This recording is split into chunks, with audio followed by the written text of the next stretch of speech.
Hello, everyone. My name is Micaiah Johnson. I'm the CEO and founder of Mind Over Culture. Mind Over Culture is a nonprofit organization promoting mental health in the Black community.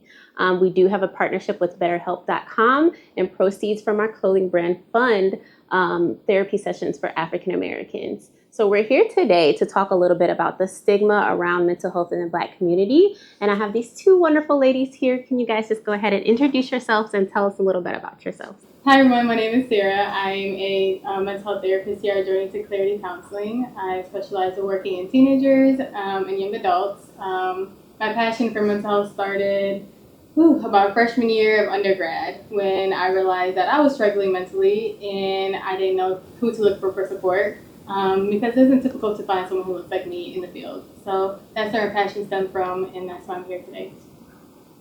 Thank you. My name is Austin Petty, and I'm a licensed clinician here at Journey to Clarity and Complete Clarity. I see adults, children, couples. That has been kind of like my specialty as of late, seeing couples. I also assess for ADHD, and then I do tutoring intakes for Complete Clarity as well. I was a teacher for about 7 years, and the transition back from COVID into the schools, I just noticed that the kiddos just definitely desperately needed some mental health services. They were coming to me instead of going to the school counselors for questions and advice and things like that. So I'm like, you know what, let me go to school for counseling. So I didn't end up in, the school setting, but I did end up in the clinical setting, and I'm here for it, and I will be here for a while. All right. That's exciting to hear. Well, thank you both for being here and joining us for this interview. So our first question is, how is mental health perceived in the Black community, in your opinions? A lot of times we hear just pray about it or keep it within the family. And it has like a stigma over it of it's seen as weak to seek services, mental health services. And that is something that we are working also hard to break.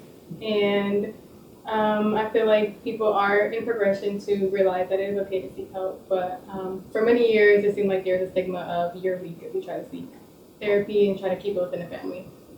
Yeah, and you also used to hear, it's like, oh, I don't want to tell a stranger my problems, type of thing. And it's like, that's technically the main person that you want to talk to, because you get this unbiased, ear, listening ear and things like that, and suggestions, and we listen, we hear, what you have going through, and, we help you navigate that journey. So I think as of late, though, the Black community has been a lot more open to therapy, and I'm like, yes, thank you, type of thing. So it has, been broadened. I do feel as though it has been broadened now, and I'm here for it. I'm like, come on, go be the lady, type of thing. So I'm very excited that actually people are starting to say, okay, hey, and you see on social media, people are starting to use more therapeutic words. Maybe not in the best way that they're supposed to, but might be wrong, but at least it's an effort. They're putting a foot out there. So it's like, okay, let's figure out what that word means. Go see it, type of thing. Yeah. All right. Thank you, guys. And then how does the Black culture influence individuals' experience with therapy? So just culturally, how we already talked about it a little bit, but how are we with therapy as a Black culture? Yeah, like basically kind of going back to what I was saying, I think now in 2020, maybe 2024, 2025, we are a lot more open. Yeah. I do feel like there still is, a slight stigma and things like that, but I do feel like we're a lot more open. And then too, we're younger therapists are coming out. So it's like Sarah was saying, we look like you, you look like me, you know what I mean? And so it's easier for someone to seek out therapy services for someone that actually looks like them, too. So I think that's very important. Do you think that the older generations possibly avoided therapy because they didn't have therapists that looked like them? That's a good question. I think so. That, and then back then it's like, again, like what Sarah was saying, like keeping the family. We deal with our problems in-house, type of thing. So, and then too, lack of resources. You know what I mean? Yeah, all of that. Yeah, I was just getting ready to say, I feel like there's more people who look like us who are in the field now. So it does make it a little more easier to seek services. And then you have whole families coming in, and it's like, yes, bring them up. And parents even coming in talking about, I want to be better for my kids. Like breaking the generational trauma that we carry within ourselves. And I've been seeing a lot of that lately, which is beautiful and amazing. Like you said, the progression is there, but we just need to keep moving forward. And to that point, we kind of tag team, yes, really. We do. She usually sees the children, and I have the adults. I have the parents. So it's kind of like, you know what? Hey, this is great. You know, and your children are seeing you in therapy. You know what I mean? And it's just like, yes. You know what I mean? So now they know it's okay. It's safe. You know what I mean? So, yeah. All right, and then how has systematic racism affected mental health in the Black community over time? If you need time to think about it, that's okay too. I think the microaggression and simply the simple racism that we go through every day can harbor so many feelings and emotions that we just carry throughout the day to day. And it was so normalized, and those feelings were so normal to carry. And I think now, like we said, that the progression is making us realize that this is not normal. Like the microaggression that we face every day isn't normal. The racism that we face every day isn't normal. And sometimes the Black community does get it the harshest. We do see it more often, even just as employment, like searching for a job and looking to seek employment, and that coincides with the socioeconomic status of like the resource that you have and trying to find employment to get out of the situation that you are in. And that all kind of is under one umbrella. Yeah. That's so eloquently. I'm gonna let you have that. All right. And then we talked a little bit about this. You talked about like go to church and pray about it and things like that. Overall, how do you guys think that religion affects mental health in the Black community? Does it have a negative impact, or can it have a positive impact depending on how you look at it? What do you guys think about that? I definitely feel like you can have both. Using like your spirituality to go to some place to pray. Like praying about it isn't a bad thing, but also seeking help with praying is definitely something that we should be doing, because just going to pray about it isn't going to fully solve our situations and our problems. Because a lot of times we do need to sit and talk to somebody and figure out solutions and coping mechanisms, and like we said, breaking those generational traumas. You can't really break those generational curses by going and just praying about it. So I think using both of them together is where we need to head.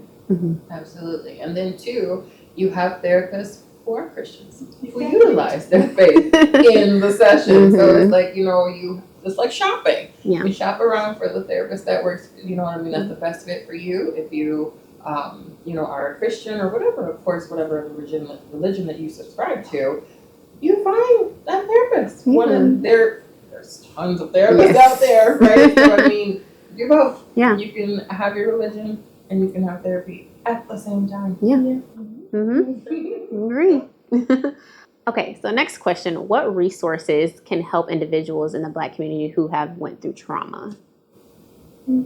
So, of course, we have our mental health services, therapy, talk therapy, but we can also use education by educating and having it in the school systems of learning about mental health and what that entails. Because a lot of people come in thinking one thing about therapy, and that's what they see on TV. Like you said, you lay down in a dark office, but it's more than that. So putting an education system of like what therapy looks like, what mental health is, what mental health means for you.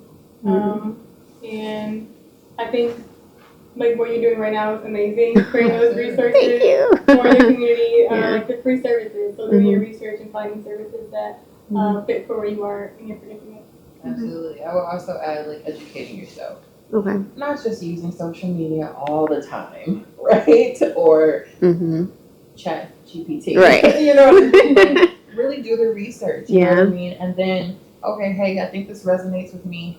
Okay, let's go into a therapy. Let's talk about this, because now I need to figure this out. Because, oh, wait, my grandmother had this. My mom had this. I saw this in my dad. Oh, wait, is this passed down? Educate yourself, and then go see the lady or the guy. You know what I mean? So, and I know it's a little bit easier for us to educate ourselves as like in our generation because we do have social media. But what about educating like our parents' generation, our grandparents' generation? What are some ways that we can start that topic and avoid just the hard, just avoidance from the other person? How can we go about that? Ease into it. Just like you would, ease into a hard conversation about anything else, right? You just ease into it. You say, and we sit down, usually, we like talking over food, right? So grab a good meal and things like that and just kind of talk about it. I think it's important to ask their opinions on it. You see where their head is at, and then, gently talk about it with them, suggest the resources, like Mind Over Matter, things like that. You know what I mean? It's just having those conversations, and sometimes the hard conversations is where you learn the most. So I think it's just important to ease into it, lay it all out on the table. You know what I mean? And differences are okay. I want to point that out too. Differences are okay. So if they're don't really like, I don't know about it. Well, this is my experience. Let me tell you how I've benefited from therapy. So, thank you. All right, our next question: what are some pressing mental health problems experienced by Black people right now that you see often? Okay. Social media. So, like I was saying kind of earlier, we're learning these words, right? And I'll just throw one out there that I've seen more used than any other: narcissist. Like, everyone's a narcissist all of a sudden. And it's just like, again, educate yourself. Like, what does that even mean? How do you know that you're seeing it? Like, are you one? Kind of thing. Like, educate yourself. Like, stop, I guess, seeing and understanding and literally subscribing to everything that you see on social media. Put your phone down. Put your phone down. I think that's another one, right?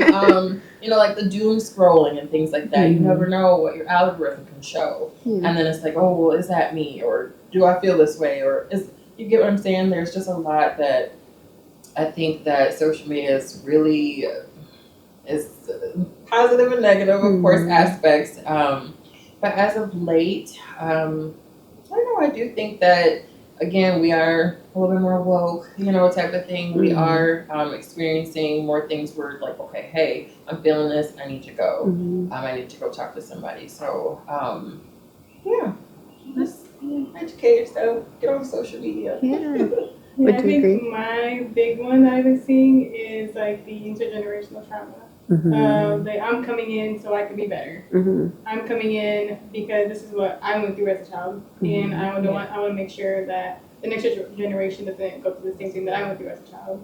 And that is one thing that I hear quite often is like, this is the things that my parents went through, and this is how I felt about it, and I feel like I'm carrying it within myself. So how can I stop this carrying so I don't progress it onto my children in the future?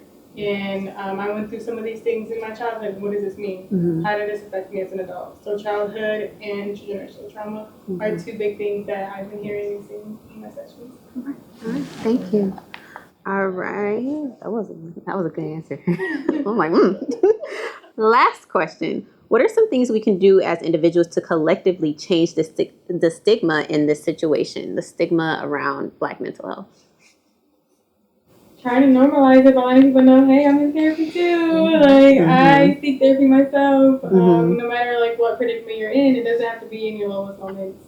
It could also be in the highs. Like, here's the valleys. We're always there for you. But normalizing it, putting it out there, that educating, putting the resources out there, letting people know what resources exist.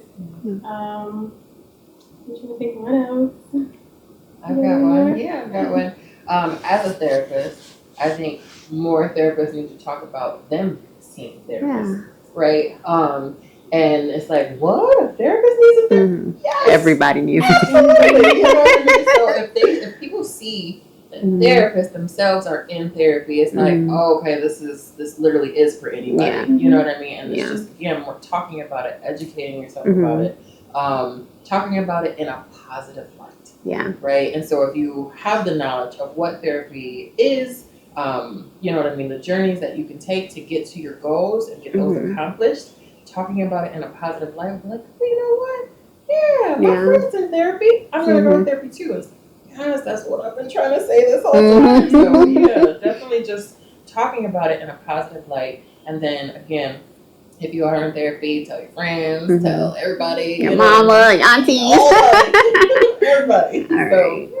That's probably the biggest thing I hear when I see teenagers, so like my kiddos, Mhm. okay, and they're like, this is not what I thought therapy was gonna be like. I thought it was gonna be so serious, like sad. I was like, no, we can have funny therapy too. We can laugh. It's not always about the sad things, but we're always here for the sad things as well. Absolutely. But that is the main thing I hear. I'm like, therapy is not what I thought it would be. I tell my friends about it, like, y'all should see one too. And I'm like, please, like, give me one number two. Yeah, absolutely. Yeah, and even too, like I have a couple of clients where I tell them, like, in the very first session, be as comfortable as you want. I have clients that take their shoes off. You know what I mean? Yeah. Some do, crisscross applesauce on the couch. Some do lay down. Some sit on the floor. What, you know what I mean? So creating that open space and be comfortable as you want to scream.